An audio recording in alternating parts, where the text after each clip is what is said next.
Hey guys, the Explorer of Horror here. Welcome back to some more reviews, and of course, welcome back to the Wes Craven movie reviewing marathon.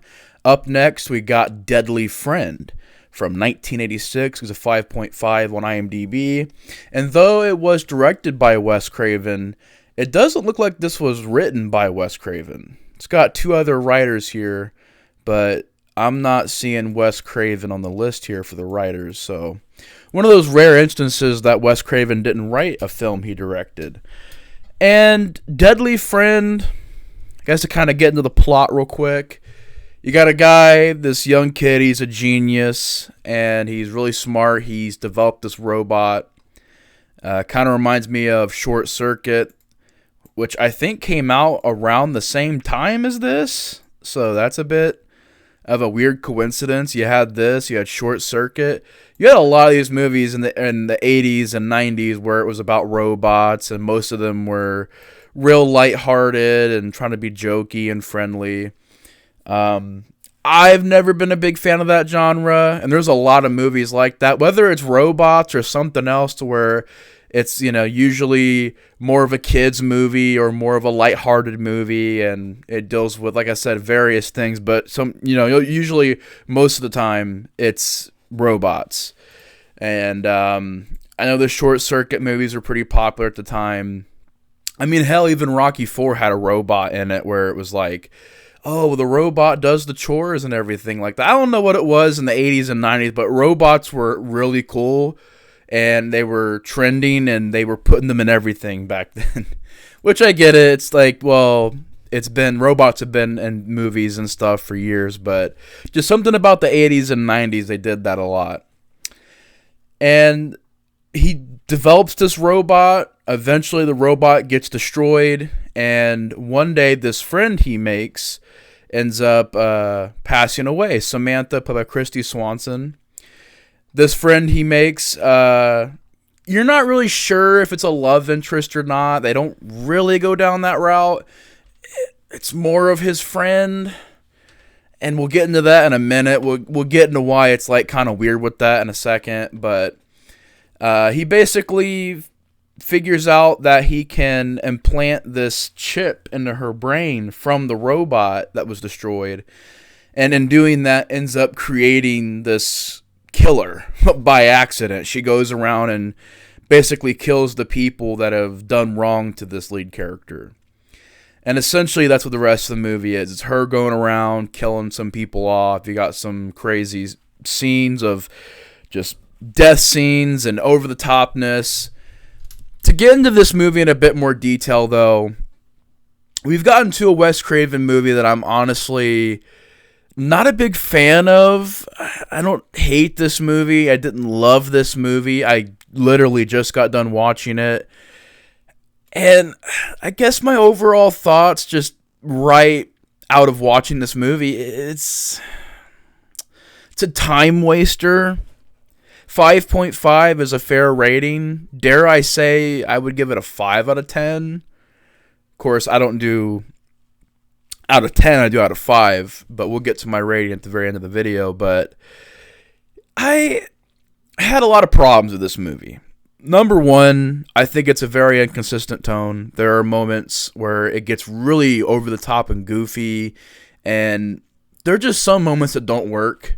And there are some things in the script that really don't work either. Like, you have this lead character, Paul, who I think is a really unlikable lead. The actor's not really that bad. The acting's not terrible in this movie. It's fairly good. But this lead dude, he's a genius. How they don't even explain like how he develops this robot, how he builds it, creates it. They explain nothing about that. The robot, you don't really get a lot of the robot when it's in its robot form, but I guess it's okay. It's not really the design or any of the jokes with it aren't really remarkable. It's just kind of nothing. And he just develops this robot. Doesn't, like I said, they don't even really explain how he did it. It just kind of exists. It kind of just happens. And when the robot gets destroyed, after that, really you're wondering, like, okay, so where does this movie go from here? And it feels like the whole relationship between him and this character Samantha, I didn't buy it. I didn't buy it one bit. There was not one time where I was watching this movie where I thought they had good chemistry or they worked good together, or I couldn't tell what it was. I couldn't tell if it was like they were trying to be a relationship like romantically or if they were just friends. I guess they were just friends, but it felt like they had just met. And basically she has an abusive father and he accidentally kills her by knocking her down the stairs, and it's a pretty good stunt where she breaks her neck. I think she actually gets a severe brain injury. And he gets this idea of, I'm going to go and do this. We're going to sneak into the hospital. And his friend, who I thought was probably the best character in the movie, he's the only guy who's trying to actually talk sense into this dude, this lead character. His friend's name is Tom. I thought he was probably the best character out of all of them. You don't really get to know the character that much or see much of the character, but out of all of them, I thought he was the best one. The chick, Samantha, she was okay. The actress was okay. Again, just nothing really to the characters. They're just really basic, base tier characters. You're really not getting much from the characters in this movie, from the writing, the dialogue, any of that. And he gets this idea of bringing her back to life, and he goes to the hospital and somehow sneaks the body out of there. And his whole genius idea is implanting a chip into her brain, which somehow brings her back and somehow gives her extra strength and somehow wipes all her memory into where this robot, the chip from the robot, has taken over. So I guess now the robot is going to go and get revenge on the people that were teasing him and, messing and bullying his friend, I guess, his creator, Paul. And I was just like, okay, that's a little far-fetched, kind of a stupid story, honestly. And the best part of the movie is the most infamous part. The most infamous part is the basketball death scene, which I seen that clip years ago. It was memed online so much. I remember that, and I remember hearing about this movie in a pretty bad light. A lot of people say this is one of Wes Craven's worst movies. I don't know. It probably is one of his worst movies, but I don't know if I would say I hated it. I don't know if I'll really watch it again. I don't really have a desire to. It's just kind of there. I guess that's the best way I can put it. It was serviceable.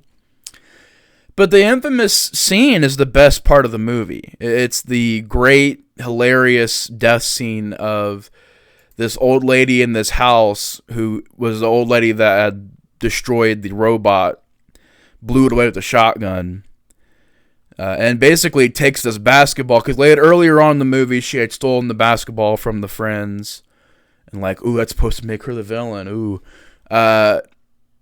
Basically, this chick, Samantha, takes the basketball and throws it so hard that it fucking flattens her face. It just implodes her skull into a bunch of gore. Clearly, it's a mannequin walking around and falls on the floor. That's the best part of the movie. That right there is really cool. Like, it's just cool. Yeah, it looks fake, but it's a fun part. It's unexpected. And watching that clip on YouTube, I always wonder, like, what the hell is that movie? Like, what's that from? And finally figuring out it was from this movie. It was cool seeing that play out in the movie. That's the best part. Everything else, I mean, she kills her dad by breaking his neck. You're not really getting good death scenes. So if it's trying to be a slasher movie, it kind of failed at that. It's not really funny. There's nothing that I really chuckled at or laughed at. It's trying to be funny, but I really didn't think it was that funny. I guess why I would say it's passable is it's short. I don't mind certain things, like how she has this extra strength and how she's going to hurt everybody else except for the Paul character. She's got sympathy for him. She remembers their friendship, and she won't hurt him. And there's some ideas that I'm like, okay, I don't mind that. All right, I don't mind that. But then you get shit like her speaking in the robot's voice and trying to be intimidating, walking towards the camera with her arms like this. And that really didn't work. A lot of lame stuff. The ending is real lame and hokey. The very ending is kind of weird, where there's a dead body of Samantha and the robot pushes through her skin looking like it's made out of foam or something. The special effects aren't the best in this movie. Most of them look really fake and pretty bad. I know it's not like I hate this movie. I really don't. I guess what I could say is it's lackluster. It's mediocre. It's a movie that you'll put on in the background and just kind of have it as background noise. And there were times where it did slow down and get a bit boring. There was times where I was trying to check in my phone and, not really because I wasn't paying total attention. I mean, I was still glancing up at the movie, but you know what I mean. Just, it just wasn't captivating. It wasn't engaging. I mean, it has a cult following. If you're a fan of it, more power to you. That's great. It's got some decent moments. I don't hate it. It's not a rant or anything. It's just not one of my favorite Wes Craven movies. I didn't really think the characters were that good. The acting's okay, but the characters, I can't remember a thing about them. I mean, I guess the lead guy, he just this brainiac. And for some reason, this whole movie, I was over here like, dude, what are you doing? Why don't you just leave her dead? She's dead, my guy. Leave her alone. And he brings her back. Obviously, there's something wrong with her. And he doesn't, go in and take the chip out. Doesn't do anything like that. And then at the end of the movie, he even goes to the morgue. It's like, my guy, she is gone. There may be moments where she's there, but as a total, she is gone. She's dead, my guy. And this dude seems like an idiot, just keeps going back, trying to help her, keeps going back, even though she's killing people. It's like, I don't know. I guess they could try to say, well, it was the Frankenstein angle, where it's like the monster doesn't mean to kill anybody. It's like, it doesn't work, though, in this. It really doesn't work. It's trying to call back to Frankenstein and stuff. And I really don't think it works. Yeah, I hate to sound harsh in this movie, but it's got one great scene. One scene that I thought was really good, which was the basketball death scene. That was a hell of a lot of fun. I don't think one scene of fun is enough to save a movie, though. I think it's going to get a low rating from me. I'm going to give it probably a 2 out of 5, maybe 2.5 being generous, but I really just didn't think it was much of a movie. For being an hour and a half only, it still kind of drug at times. There was characters I didn't really care about.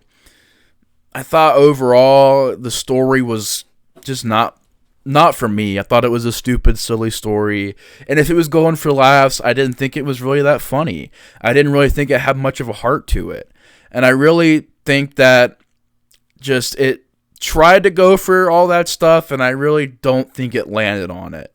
It didn't really do what it set out to do. And I don't hate it. I'm not probably going to watch it again. I don't think it's great. I don't think it's horrible. It's serviceable. It's there. It's background noise. It's passable. It's yeah, I mean, I don't know. I know it has a cult following, and going into it, it was an idea that I thought was cool. Like, oh my god, a killer robot chick? Holy shit. Because I thought the chick was a robot, but it's actually a dead body brung back to life. I didn't know it was going to go down that route. But still, even the idea of just, he puts the chip in her brain, like, it's so over the top that it could have been great. But I don't really think it did much with that plot. I really don't think it had much going for it. And